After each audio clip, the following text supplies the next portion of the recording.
तो दोस्तों स्वागत है आप सभी का हमारे चैनल की एक और कमाल की वीडियो के अंदर। आज की इस वीडियो के अंदर हम बात करने जा रहे हैं डीसी के ब्लू बीटल मूवी की, जो कि आज ही के दिन यानी कि 18 अगस्त को इंडिया के अंदर रिलीज हो चुकी है। तो अगर आप सभी ने इस मूवी को थिएटर्स में देख लिया है तब तो कोई बात नहीं, लेकिन अगर आप में से कोई किसी रीजन की वजह से इस मूवी को थिएटर्स के अंदर नहीं देख पाया है तो उन सभी के लिए हम लेकर आए हैं ब्लू बीटल मूवी का कंप्लीट एक्सप्लेनेशन वीडियो। तो आज आप इस वीडियो को पूरा एंड तक देखते रहिए क्योंकि इस मूवी की स्टोरी आप सभी को बहुत पसंद आने वाली है। लेकिन हाँ, एक बात मैं आप सभी को यही बता दूं कि अगर आप में से कोई इस मूवी को थिएटर्स के अंदर देखना चाहता है तो फिर तो आप इस वीडियो को स्किप कर सकते हैं, क्योंकि उनके लिए इस वीडियो में बहुत सारे स्पॉयलर्स हैं, या फिर ये कहना भी ठीक होगा कि उनके लिए ये पूरी वीडियो स्पॉयलर है। तो आइए अब हम बिना किसी देरी के आज की इस कमाल की वीडियो को स्टार्ट करते हैं और जानते हैं स्टोरी ब्लू बीटल मूवी की।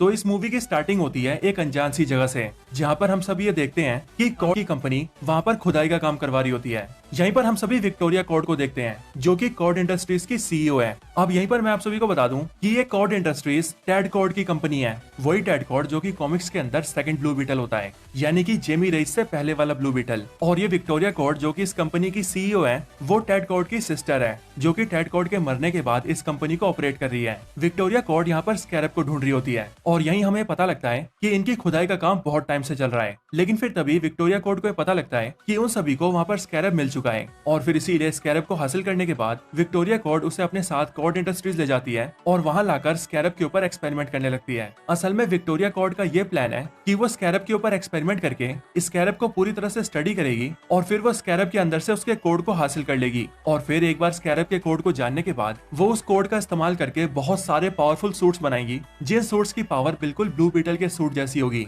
और फिर वो इन सारे सूट्स को यूएस आर्मी को भेज तरीके से यूनाइटेड स्टेट्स की आर्मी पावरफुल बन सके और विक्टोरिया कॉड अमीर बन सके। यानी कि अल्टीमेटली कहा जाए तो विक्टोरिया कॉड पैसों की लालची है और इसीलिए वो ये सब कर रही है। इसके बाद हमें अगला सीन दिखाया जाता है, जहाँ पर हम देखते हैं इस मूवी के हीरो को, यानी कि जेमी रेस को। जेमी एयरपोर्ट से बाहर निकलता है और अपनी फैमिली से मिलता है, और फिर हमें पता लगता है कि जेमी अपनी फैमिली के पास अपनी पढ़ाई पूरी करके लौटा है और अब जेमी के पास लॉ की डिग्री है। इसके साथ ही हमें ये भी पता लगता है कि जेमी अपनी फैमिली में सबसे ज्यादा पढ़ा लिखा है, और वो इसीलिए क्योंकि जेमी की फैमिली असल में अमेरिकन नहीं बल्कि मैक्सिकन होते हैं, जो कि काफी साल पहले यूएस के अंदर इलीगली आए होते हैं। जेमी की फैमिली के अंदर होते हैं उसके फादर, उसकी मदर, उसकी सिस्टर, उसकी ग्रैंड मदर और उसके एक अंकल जिनका नाम होता है रूडी। इसके बाद जेमी अपनी फैमिली के साथ अपने घर जाता है, जहाँ पहुँचने के बाद उसे पता लगता है कि जेमी के फादर के पास जो दुकान थी उनकी वो दुकान बिक चुकी है, और साथ ही साथ जिस घर के अंदर वो लोग रह रहे हैं वो भी एक रेंट वाला घर है, और क्योंकि उनके पास अब रेंट देने के भी पैसे नहीं है इसीलिए उन्हें बहुत ही जल्द इस घर को भी खाली करना पड़ेगा। और इन सब के साथ ही जेमी के फादर को हार्ट अटैक, और इसीलिए जेमी के फादर की सिचुएशन काफी नाजुक है।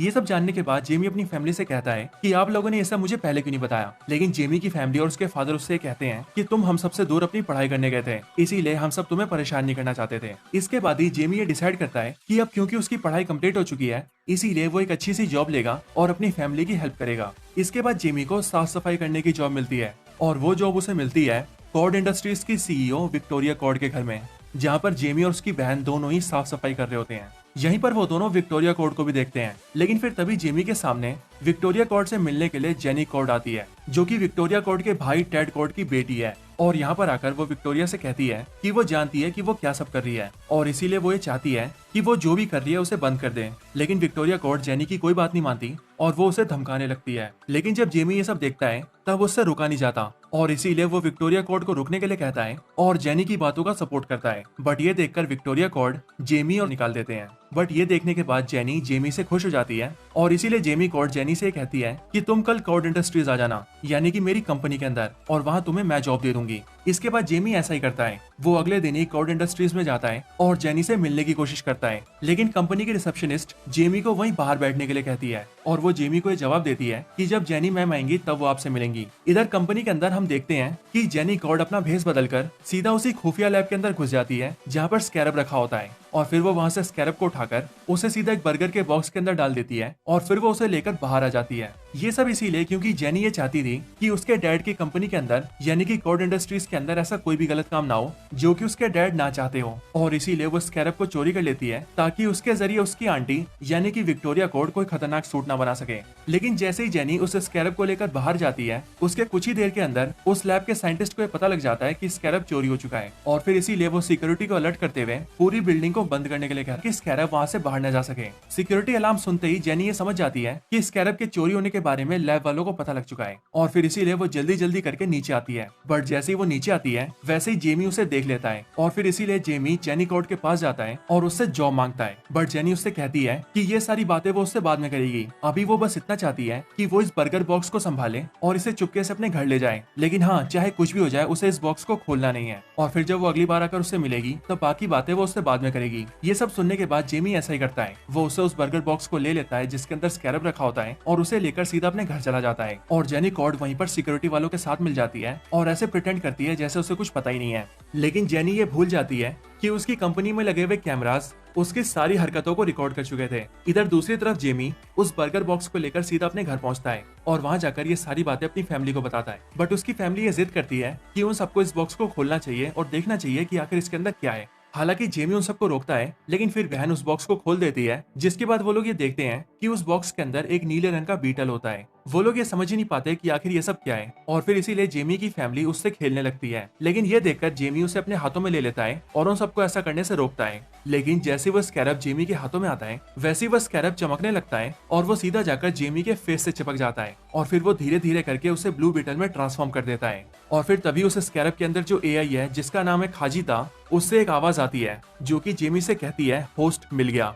हालांकि यही मैं आप सभी को बता दूं कि ब्लू बीटल के स्कैरब के अंदर जो एआई है जिसका नाम है खाजिदा, उसकी आवाज को सिर्फ और सिर्फ उसका होस्ट ही सुन सकता है, यानी कि ब्लू बीटल। एक बार ब्लू बीटल में पूरी तरह से ट्रांसफॉर्म होने के बाद खाजिदा ब्लू बीटल से कहता है होस्ट मिलने के बाद पावर्स को चेक किया जा रहा है और फिर इसके बाद ही वो पावर्स को चेक करना स्टार्ट कर देता है। जेमी को ये सब देखकर कुछ भी समझ नहीं आता, बट वो कुछ कर पाता कि उससे पहले ही ब्लू बीटल का सूट उससे सब कुछ करवाने लगता है। वो उसे उड़ाने लगता है, उसे गिराने लगता है, उसे तेज भगाने लगता है, उसे जमीन पर पटकने लगता है और उसके लेग्स को भी डिजाइन करता है। हालांकि इसी दौरान ब्लू बीटल की वजह से शहर में बहुत सारी गड़बड़ियां होती हैं और वो कई जगह तोड़फोड़ करता है। खाजिदा ब्लू बीटल से कहता है कि पावर्स की टेस्टिंग पूरी हुई और फिर इसके बाद ही वो जेमी को उसके घर वापस ले आता है। ये सब देखने के बाद जेमी ये डिसाइड करता है कि वो जेनी के पास जाएगा और उसकी हेल्प से इस स्कैरब को अपनी बॉडी से बाहर निकालेगा। और फिर इसीलिए जेमी अपने अंकल रूडी की कार लेकर सीधा कॉर्ड इंडस्ट्रीज में जाता है, जहाँ पर पहुंचते ही वो देखता है कि कंपनी के गेट के बाहर ही जेनी छुप रही है और इसीलिए वो जेनी को आवाज लगाता है, जिसके बाद जेनी उसके साथ उसकी कार में बैठ जाती है। पर तभी उनके पीछे से कुछ गुंडे उन पर फायरिंग करने लगते हैं और ये देखकर जेनी कॉर्ड जेमी से कहती है कि वो जल्दी से गाड़ी को आगे निकाले। इसके बाद वो जेमी को बताती है कि उसकी आंटी विक्टोरिया कॉर्ड के पता लग चुका है कि स्कैरब को उसी ने चुराया है और इसीलिए वो उसे पकड़वाना चाहती है। इसके बाद जेमी जेनी को अपने घर ले जाता है, जहाँ आने के बाद जेनी उन सबको सारी कहानी बताती है कि आखिर ये स्कैरब क्या है और उसकी आंटी विक्टोरिया कॉर्ड इस स्कैरब से क्या करना चाहती है। इसके बाद जेमी उससे पूछता है कि आखिर इस स्कैरब को कैसे निकाला जा सकता है और इसका जवाब देते हुए जेनी उसे स्कैरब को स्टडी करने के लिए इसके लिए एक की लगती है और वो की यानी कि चाबी अभी भी कॉर्ड इंडस्ट्रीज के अंदर है और हमें उसे लेकर ही आना होगा। इसके बाद रूडी, जेनी कॉर्ड और जेमी तीनों ही कॉर्ड इंडस्ट्रीज में जाते हैं और वहां पहुंचने के बाद रूडी कॉर्ड इंडस्ट्रीज के कैमरों को हैक कर लेता है, जिसके बाद जेनी और जेमी दोनों ही अंदर जाते हैं और उस की को लेकर बाहर आ जाते हैं। बट जब वो गेट से बाहर आ रहे होते हैं तभी वो ये देखते हैं कि विक्टोरिया कॉर्ड का भेजा हुआ गुंडा वहां पर आ चुका है। अब ये गुंडा काफी स्पेशल है और वो इसीलिए क्योंकि विक्टोरिया कॉर्ड ने इसकी बॉडी के अंदर कई सारे मैकेनिकल गैजेट्स को फिट कर रखा है और इसीलिए ये एक जीता जागता साइबॉर्ग है। जेनी और जेमी को अपने सामने देखने के बाद वो गुंडा उन दोनों पर अटैक कर देता है, जिसके रिस्पॉन्स में स्कैरब जेमी को ब्लू बीटल बना देता है, जिसके बाद उन दोनों के बीच में काफी फाइट होती है और फिर उस लड़ाई के बाद किसी तरह से वो तीनों वहां से निकल जाते हैं। इसके बाद जेनी जेमी और रूडी को लेकर सीधा अपने एक पुराने घर तक जाती है और वो उन दोनों को बताती है कि ये उसका बहुत पुराना घर है और जब वो छोटी थी तब वो अपने मॉम डैड के साथ यहीं रहती थी और क्योंकि यहाँ पर सालों से कोई भी नहीं आया इसीलिए उसकी आंटी विक्टोरिया कॉर्ड उन्हें यहाँ पर नहीं ढूंढ सकती। इसके बाद ही रूडी जेबी के लगता है, लेकिन फिर तभी उन तीनों को ये पता लगता है कि ब्लू बीटल का स्कैरब अब जेमी रेस के दिमाग से जुड़ चुका है और उसकी पूरी बॉडी से बॉन्ड हो चुका है। इसीलिए अब ये स्कैरब इसकी बॉडी से कभी बाहर नहीं निकल सकता और ये तभी बाहर आएगा जब जेमी की मौत हो जाएगी, जिसका सिंपल सा मतलब यही है कि अब जब तक जेमी जिंदा रहेगा तब तक ये स्कैरब उसके साथ ही जुड़ा रहेगा। ये देखने के बाद जेमी काफी उदास हो जाता है और वो इसीलिए क्योंकि वो एक सिंपल लाइफ चाहता था, लेकिन अब इस स्कैरब की वजह से वो काफी मुसीबतों में पड़ चुका है, जिन मुसीबतों का सामना उसकी फैमिली को भी करना पड़ रहा है। इसके बाद ही वो तीनों ये देखते हैं कि उनकी बिल्डिंग के ऊपर से एक हेलीकॉप्टर उड़ के जाता है और उस हेलीकॉप्टर को देखते ही जेनी ये समझ जाती है कि वो हेलीकॉप्टर उसकी आंटी विक्टोरिया कॉर्ड का है और जेमी हेलीकॉप्टर की डायरेक्शन को देखकर ये समझ जाता है कि वो उसके घर ही जा रही है। इसके बाद ही जेमी ब्लू बीटल बनकर तेजी से अपने घर में जाता है और रूडी और जेनी भी पीछे से अपनी कार निकालते हैं। इधर विक्टोरिया कॉर्ड अपने गुंडों के साथ मिलकर जेमी रेस के घर पर अटैक कर देती है और उसके सारे घर वालों को कैप्चर कर लेती है। बट तभी वहाँ पर जेमी आ जाता है और वो अपने सूट की हेल्प से उन सारे गुंडों को पेलने लगता है। लेकिन थोड़ी देर के बाद ही विक्टोरिया कॉर्ड हेली एक स्पेशल वेपन को उसके ऊपर फेंकती है, जिस वेपन के अटैक से जेमी नीचे गिर जाता है, जो कि एक ऐसा खास वेपन होता है जिसके अटैक से स्कैरब को न्यूट्रलाइज किया जा सकता था। और इसीलिए जैसे ही वो अटैक जेमी पर होता है वैसे ही वो नीचे गिर जाता है और उसका स्कैरब न्यूट्रलाइज हो जाता है, जिसके बाद जेमी अपनी किसी पावर को यूज नहीं कर पाता और फिर इसीलिए विक्टोरिया कॉर्ड के गुंडे जेमी को हेलीकॉप्टर में डालकर ले जाने लगते हैं। इसी बीच जेमी के फादर को हार्ट अटैक आ जाता है, जिसकी वजह से वो वहीं पर मर जाते हैं। इसके बाद ही जेनी और रूडी वहां पर पहुंचते हैं और जेनी सबको बताती है कि उसकी आंटी विक्टोरिया कॉर्ड जेमी को लेकर सीधा अपने खुफिया आइलैंड पर गई होगी और वहां पर वो जेमी से स्कैरब की पावर्स को हासिल करना चाहती है। ये देखकर जेमी की फैमिली डिसाइड करती है कि अब वो विक्टोरिया कॉर्ड से जेमी के फादर की मौत का बदला लेंगे और जेमी को आजाद कराएंगे। और फिर इसीलिए वो सारे मिलकर सीधा जेनी के घर जाते हैं, जहाँ पर पहुंचने के बाद जेनी अपने फादर टेड कॉर्ड के एक व्हीकल को निकालती है, जो व्हीकल दिखने में ब्लू बीटल जैसा होता है और उसके अंदर के बहुत सारे गैजेट्स फैमिली मेंबर्स को देती है, जैसे कि शील्ड और वेपन्स। और फिर वो सारे मिलकर सीधा जेमी को बचाने के लिए निकल जाते हैं। इधर विक्टोरिया कॉर्ड के खुफिया आइलैंड के अंदर वो जेमी को मशीन्स करके उसके स्कैरब के कोड को कॉपी करने लगती है और कॉपी करने के साथ साथ वो उस कोड को अपने गुंडे के अंदर भी डालने लगती है, वही साइबोर्ग गुंडा। लेकिन यहीं पर हमें पता लगता है कि अगर ये प्रोसीजर पूरा हो गया तो इसके साथ ही जेमी की भी मौत हो जाएगी। विक्टोरिया कॉर्ड प्रोसीजर को स्टार्ट करवाती है, जिसके बाद देखते ही देखते स्कैरब का कोड वो लोग कॉपी कर लेते हैं और साथ ही साथ वो अपने साइबोर्ग गुंडे के अंदर कोड को कॉपी करके पावर्स को एक्टिवेट कर देती है, जिसके बाद उस गुंडे के अंदर भी ब्लू बीटल जैसी पावर्स आ जाती है। इसके बाद ही जेमी मरने वाला होता है, लेकिन फिर उसी टाइम पर जेमी के फादर उसके सपने में आते हैं और वो उसे मोटिवेट करते हैं, जिसके बाद ही जेमी की आंखें खुल जाती हैं और वो अपने आप को आजाद करवा लेता है। इधर जेनी जेमी की फैमिली के साथ मिलकर उस आइलैंड तक पहुंच जाती है और वहां पर गुंडों का सफाया करते हुए वो लोग अंदर आने लगते हैं। इसके बाद जेमी और उस साइबोर्ग गुंडे के बीच फाइट स्टार्ट होती है और वो दोनों एक दूसरे से बहुत लड़ते हैं, लेकिन वो गुंडा जेमी के ऊपर भारी पड़ने लगता है और वो धीरे धीरे करके जेमी के ब्लू बीटल सूट को बेकार करने लगता है, जिस वजह से जेमी काफी वीक हो जाता है। लेकिन फिर तभी जेमी का अंकल रूडी पीछे से उसे बचाने आता है, बट ये देखकर वो साइबोर्ग गुंडा रूडी के ऊपर अटैक कर देता है। पर ये देखकर जेमी को बहुत गुस्सा आता है और फिर इसी के साथ उसके ऊपर अटैक करता है और उस साइबोर्ग गुंडे के सूट को बेकार कर देता है। और फिर वो उसकी जान लेने ही वाला होता है कि तभी उसका स्कैरब यानी कि खाजिदा उसे रोक देता है और वो उसे बताता है कि ये कोई बुरा इंसान नहीं है जेमी, बल्कि ये एक अच्छा इंसान है, क्योंकि जब कोड को कॉपी किया जा रहा था तब मैंने इसके दिमाग को पढ़ लिया था और इसीलिए मैं इसकी पास्ट स्टोरी तुम्हें भी दिखाता हूँ। इसके बाद ही वो जेमी को भी उसकी पास्ट की स्टोरी दिखाता है, जिसमें जेमी ये देखता है कि वो साइबोर्ग गुंडा बचपन में एक मासूम सा लड़का था और वो अपनी मदर के साथ रहता था, लेकिन एक हवाई हमले के अंदर उसकी मॉम की डेथ हो जाती है, जिसके बाद विक्टोरिया कॉर्ड उस बच्चे को उठवा लेती है और उसे अपने हिसाब से ट्रेनिंग देकर तैयार करती है और फिर वो उसके ऊपर एक एक करके एक्सपेरिमेंट करवाती है और उसकी बॉडी के अंदर मैकेनिकल पार्ट्स को फिट कर देती है। और उस गुंडे को यह सब याद न रहे, इसके लिए उसने उसकी मेमोरी भी बदल दी थी।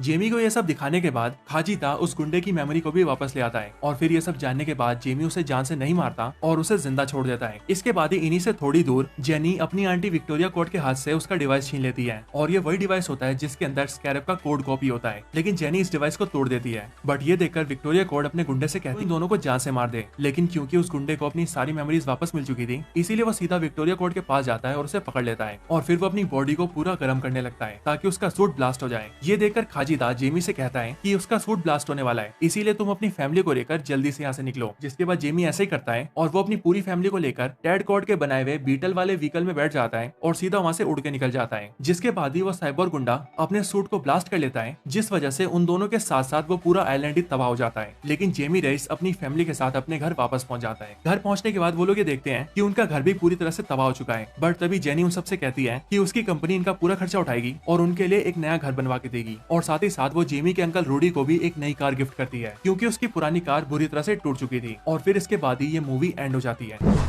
अब इस मूवी के पोस्ट क्रेडिट सीन्स की बात करें तो इस मूवी के अंदर टोटल 2 क्रेडिट सीन्स हैं, लेकिन उसमें से जो दूसरा क्रेडिट सीन है वो बिल्कुल ही बेकार है, क्योंकि वो एक फनी वे में बनाया गया था। बट अगर हम बात करें इस मूवी के पहले क्रेडिट सीन की तो वो काफी स्पेशल है, क्योंकि उसके अंदर हम ये देखते हैं कि टेड कॉर्ड के खुफिया बेस के अंदर एक डिवाइस अपने आप ही एक्टिवेट हो जाता है और उसके अंदर से एक आवाज आने लगती है, जो आवाज और किसी की नहीं बल्कि जेनी के फादर टेड कॉर्ड की होती है। और टेड कॉर्ड कहते हैं, मैं नहीं जानता कि मेरी बेटी ये सुन पा रही है नहीं, लेकिन मैं बता दूं कि मैं जिंदा हूँ, टेड कॉर्ड जिंदा है। और फिर इसी के साथ ये क्रेडिट सीन यहीं पर एंड हो जाता है।